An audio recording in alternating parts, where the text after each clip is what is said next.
Grand Rising Soul Fam. So according to the Gene Keys, right now we're in Gene Key 49. This means for the next few days we are transiting through the shadow of reaction, the gift of revolution, and the city or the divine expression of rebirth. And today we have the sun in Aquarius, we have the moon in Leo. We're getting ready for this Leo full moon. We're still talking about the Super Bowl halftime show and all the symbolism and all the connecting of the dots and all of the ways that we perceive these messages. You know, there is, a perspective that we can take on humanity right now, that we're in a civil war, that we're creating a revolution.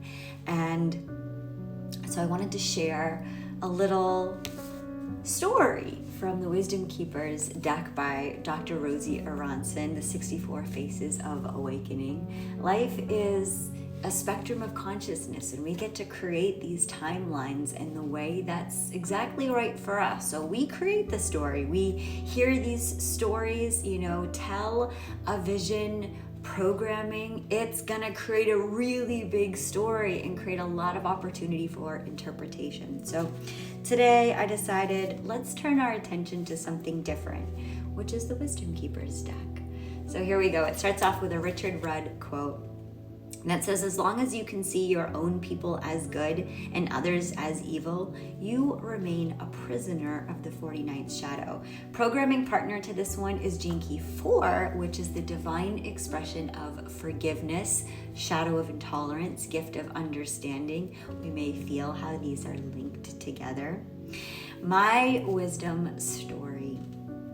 I was born a passionate, sensitive idealist. Though my family was relatively liberal, my parents were not passionate people. They'd ignore anything for the sake of harmony, which brought out the hypocrisy detector in me. My mother identified as a feminist, but still made herself small, and my father let her. My parents considered themselves open-minded, but I saw the look on their face when I brought home romantic partners of a different race, ethnicity, or gender than expected. Our neighborhood prided itself on its progressive politics, but it also subtly discouraged certain people from moving in, rationalized wars, and dehumanized others. It was the inertness and denial that angered me most. Beneath the anger was hurt. How could these people not see what I saw or feel what I felt? When I confronted my parents and they refused to own their own biases, we'd have huge fights. I went off to college. My mind spun and my heart broke as I learned about the plight of so many oppressed peoples. I seethed when I witnessed any kind of systemic marginalization or institutional oppression. For years, I hung out with only like-minded activists and judged my parents and most people for not getting it.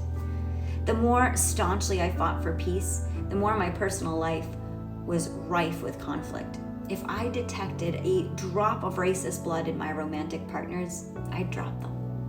It wasn't until my best friend divorced me, calling me the most reactionary person she'd ever met, that I woke up. Losing her was devastating, but also a gift. All this time, as I divided up the world into good and ignorant and rejected people left and right, I was desperately trying to avoid being rejected. My fear of rejection had caused me to shut out so many people just because their worldview was different than mine. It took time to move through the layers of humiliation, guilt, and regret. Only then was I able to forgive myself, so I could begin to repair my personal relationships. Finally, I understood in my heart just how deep our human tendency is to split the world into black and white, us and them. This realization released a creativity in me I never knew was there. Now, instead of rejecting the old world, I channel all of my love and energy into envisioning and co-creating a new one. My approach to the peace movement has become delightfully peaceful. My gift to you: welcome to the peaceful revolution. If you long to bring harmony to your community, begin by being patient, gentle, and compassionate with yourself. Give your feelings time, space, and plenty of creative outlets. but do not judge them. For when you do, you create an internal pressure that intensifies the feelings and the impulse to act on them. Rejecting yourself only makes it more difficult to see objectively, soften the heart, understand the other, and see possibilities for resolution. If you must rebel, then rebel against your inner impulse to attack anyone. When you resist the urge to react based on your emotions or to be violent towards yourself, you are doing your part to end violence in the world. Be revolutionary, not reactionary. As I like to say, respond rather than react. And we can respond when we just take a pause from the moment of impact to the moment of action or intent. All right, questions for contemplation.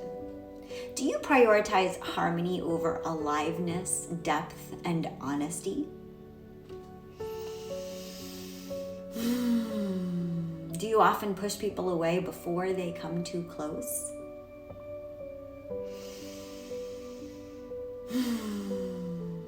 Do you reject people before they have the chance to reject you?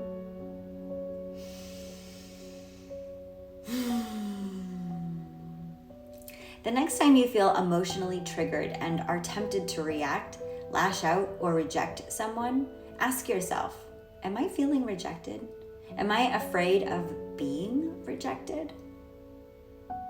And lastly, what is the most revolutionary act you can do today? Let's go ahead and just put your hands around you. Give yourself a big hug, a big loving, warm embrace. Maybe this is the most revolutionary act that you do today, is just giving yourself some love, giving yourself a big hug, letting yourself know that the revolution can, in fact, be peaceful. And that can be the timeline that we walk right into. Sending you so much love. Namaste.